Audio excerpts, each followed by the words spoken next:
Episode 3. Ben dan Maddie membawa Rin dan kawan-kawan ke hutan. Ben memberitahu mereka tentang tanaman beracun dan yang tidak beracun. Tiba-tiba terdengar ratakan ranting yang berasal dari seekor rusa. Spontan saja insting berburu mereka keluar dan langsung mengejar rusa tersebut sampai ke jalan raya.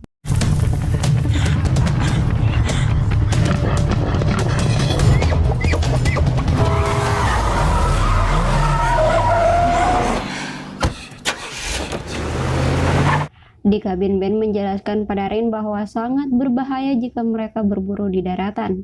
Terlihat kulit Rin mulai melepuh.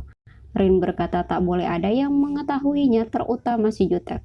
Jika ia mengetahuinya, maka dia akan menantang Rin bertarung sampai mati untuk merebut kembali posisinya. Dia tak bisa terlihat lemah di depan mereka. Itu artinya Rin harus segera memulihkan diri masuk ke air. Di sisi lain, Rin tak bisa kembali ke air dikarenakan pengoboran diperluas hingga ke pantai. Mereka bingung bagaimana cara memulihkan kondisi Rin. Hubungan Xander dan Nicole sudah semakin dekat. Ia mendapati Nicole yang sedang mengutak-atik dokumennya. Ia berkata sedang mencari kuncinya. My keys. So now I'm late and I look like an idiot. Saat Nicole pergi, Xander mulai mencurigai. Setelah mendapat laporan dari pemilik swalayan, Ben terpaksa berbohong teman-temannya dalam keadaan mabuk berat saat masuk ke swalayan tersebut. Setelah melihat Rin dan beberapa orang tertidur di lantai, Marissa akhirnya percaya dan memberikan peringatan pada Ben. Untuk menghindari hal-hal yang tak diinginkan, Ben harus memindahkan para duyung dari tempat itu. Mereka menggunakan gudang di rumah apung untuk sementara waktu. Terdapat juga sebuah tangki kaca yang bisa digunakan untuk pemulihan para mermaid. Namun seperti biasa, si Jutek tak menyetujuinya. Dia ingin kembali ke hutan. Dia marah karena Rin selalu mengikuti perintah manusia, bukan perintahnya sebagai pemimpin duyung. Mendengar itu, Rin menjadi marah. Helen yang menyaksikan kejadian itu berkata, memang bukan ide bagus untuk mengurung mereka di tempat sekecil itu. Dia berencana membeli sebuah rumah yang layak untuk ditinggali. Hanya saja uang yang akan digunakannya ditahan oleh ibu Ben. Di bar, Marissa secara tak sengaja bertemu Xander. Dia menanyakan apakah Sen juga ikut party bersama Ben dan kawan-kawan di kabin. Sen terkejut karena Ben tak memberitahunya. Ben menemui ibunya dan memintanya untuk menyerahkan uang Helen. Ibunya berkata ia punya alasan kenapa ia menahan uang tersebut dan memperlihatkan hasil tes DNA yang ia ambil dari gelas minuman Helen. Dari hasil tersebut menunjukkan Helen bukan keturunan Pownell. Padahal Helen kan aslinya keturunan Pownell. Tapi sebagiannya lagi terdapat keterangan tidak diketahui. Dan DNA yang tidak diketahui tersebut sama dengan DNA seseorang yang bernama Rick Maldan, kerabat langsung Helen yang mungkin tidak ia ketahui. Ibunya berkata bahwa Helen telah berbohong tentang pengakuannya sebagai keturunan terakhir keluarganya. Dia sengaja ingin memeras keluarga Pownell. Namun Ben membantahnya dan berkata bahwa sebenarnya Helen sedang sakit dan berpura-pura sehat agar orang tak mengetahuinya. Uang tersebut akan digunakan Helen untuk membayar tagihan medisnya. Mendengar itu, ibunya langsung luluh dan bersedia memberikan uang Helen. Selesai bertemu ibunya, Ben diam-diam mendatangi alamat rumah Richmond dan lalu menunjukkannya pada Helen.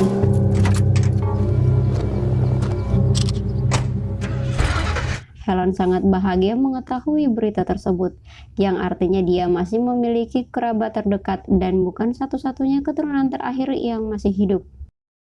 Marissa menemui Dale, mantan atasannya. Ia menceritakan bahwa Ben dan Maddie berada di kabin dan masih bergaul dengan para pecandu. Yang jadi pertanyaan adalah apakah Dale menyembunyikan sesuatu darinya?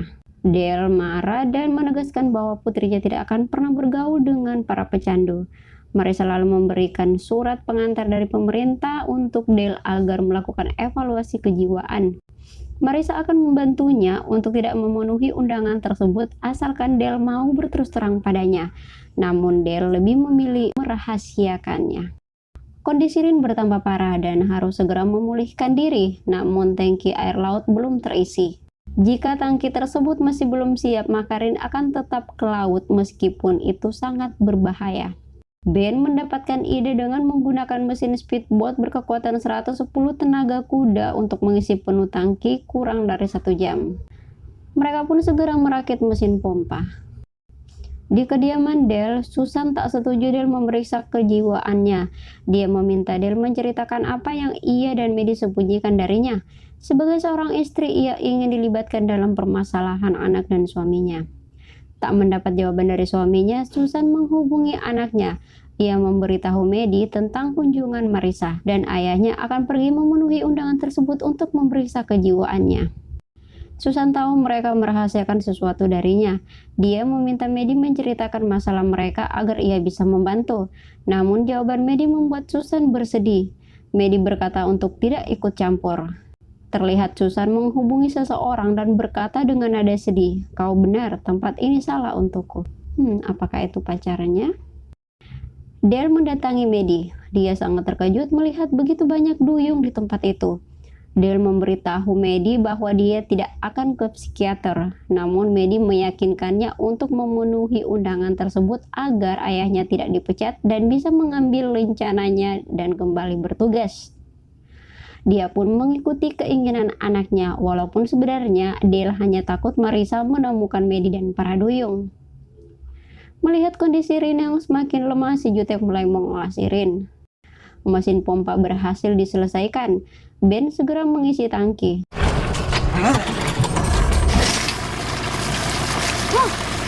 Melihat Rin tak berada di sekitar mereka, Ben keluar mencarinya. Begitupun dengan si Jutek. Melihat keberadaan si Jutek, Rin langsung masuk ke dalam gudang dan dikejar oleh si Jutek. Pertarungan antara mereka tak terhindarkan lagi. Rin berhasil menarik masuk si Jutek ke dalam tangki. Pertarungan kembali berlanjut dalam bentuk duyung.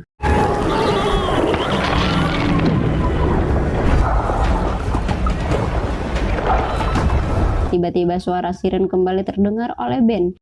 Tak ingin terjadi sesuatu pada Rin, Ben segera membantunya, namun Rin marah dan langsung mendorong Ben.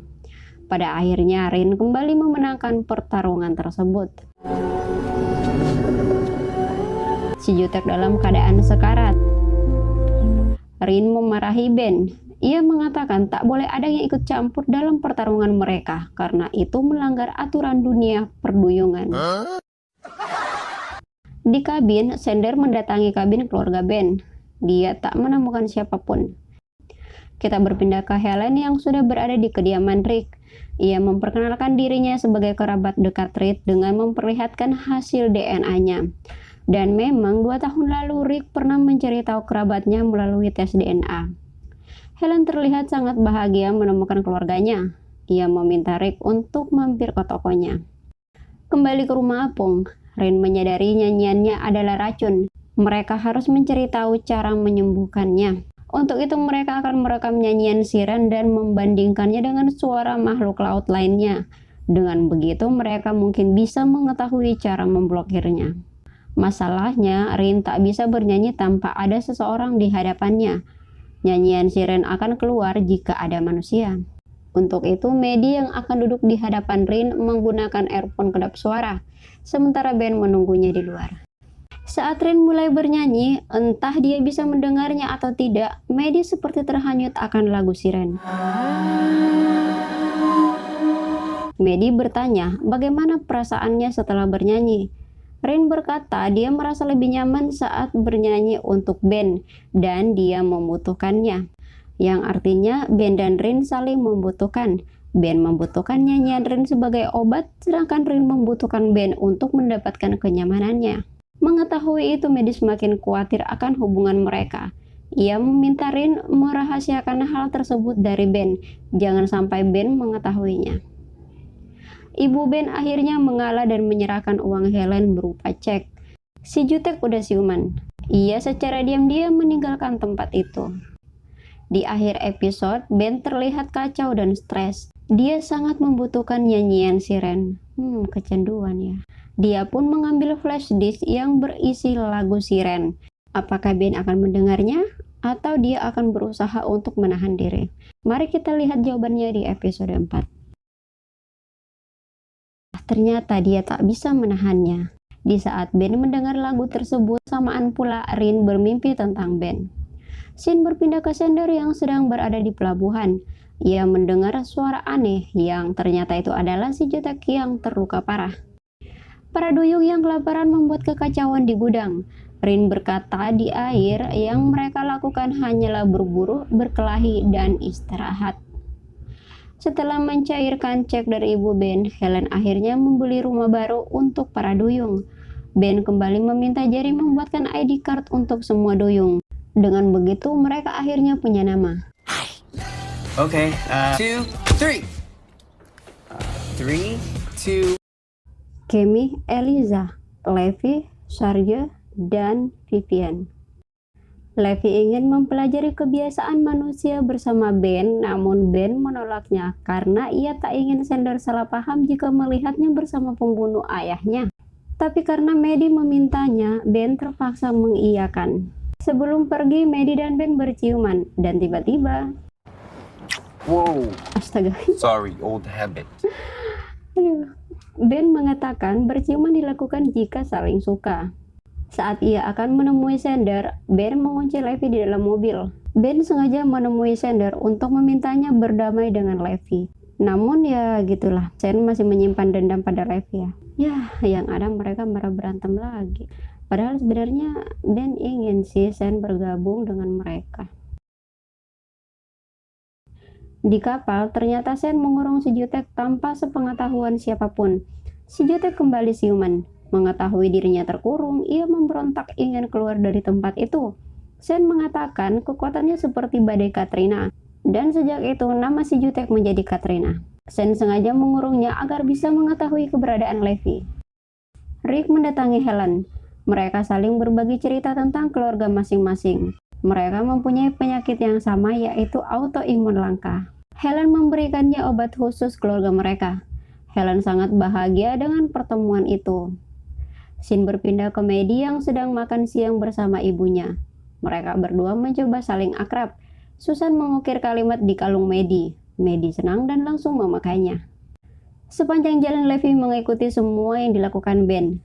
Tingkah lakunya membuat Ben terhibur. Pas lampu merah, Levi malah kabur karena melihat bar. Ia masuk ke bar. Ia mengikuti semua yang dilakukan manusia, seperti minum bir, main bir pingpong, dan berdansa. Malam pun tiba. Sean kembali mendatangi Katrina, menanyakan keberadaan Levi. Sean berjanji akan melepaskannya jika ia mau menuntunnya ke tempat Levi. Katrina berpura-pura pingsan. Sean segera memeriksanya. Dan tiba-tiba Katrina menyerangnya. Untung saja Sean berhasil keluar. Dengan menggunakan panah, Katrina juga berhasil keluar. Saat ia akan kabur, ia terkejut karena sudah berada di tengah laut. Nah loh, nggak bisa kabur kan? Jika ia melompat ke laut, dia akan mati karena gelombang sonik. Dan jika ia membunuh Xander, ia tak akan bisa kembali ke daratan. Tak ada pilihan lain kecuali menyerah. Ben bertanya pada Levi cara duyung membuat anak. Levi menjawab para pria akan menarik perhatian dengan cahaya di lehernya, dan wanita lah yang akan memilih. Lalu mereka akan menggigit leher dan memukul dengan ekor. Para mermaid akan merasa kesakitan. Levi sudah melakukannya dengan banyak mermaid. Maddie, Rin, dan Kemi menemui Ben dan Levi. Nicole mendekati mereka dan memperkenalkan dirinya sebagai teman dekat Xander. Tingkah dan sikap agresif Kemi membuat Nicole curiga. Kelvin yang sejak tadi memperhatikan Levi curiga kalau mereka adalah duyung. Rin meminta Ben berdansa dengannya. Kemi menemukan sketsa wajah ibunya. Maddie memberikannya pada Kemi. Rin memberitahu Ben tentang perasaannya terhadap Ben. Aduh Rin, padahal Maddie udah melarang. Rick kembali menemui Helen. Dia mengatakan bahwa obatnya berhasil menyembuhkan lukanya. Sepertinya Rick tidak mengetahui kalau dia bagian dari duyung. Tiba-tiba Eliza muncul dan langsung menyentuh Rick. Mereka berdua seperti merasakan sesuatu.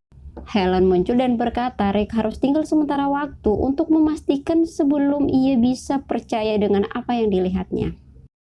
Di kediaman Dale, Susan dikagetkan dengan kemunculan seorang pria bernama Glenn, yang kemungkinan pria itu adalah pacar Susan. Ia datang karena Susan menghubunginya waktu itu ya. Susan berusaha menghindarinya, namun ia tak kuasa. Dia pun mengizinkan Glenn masuk rumah. Astaga, gimana ntar kalau ketahuan? Sean menunjukkan kapal pengobaran pada Katrina yang menyebabkan gelombang sonik.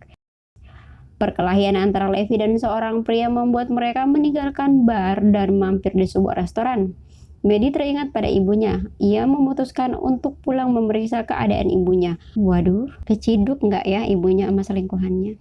Sesampainya di rumah, Maddie terkejut melihat ibunya kembali menggunakan narkoboy. Ia meninggalkan ibunya. Maddie sangat terpukul. Ben dan Rain menenangkan Maddie dengan saling berciuman. Kok mereka bertiga saling berciuman ya? Oke, sampai jumpa lagi di episode berikutnya. Bye-bye.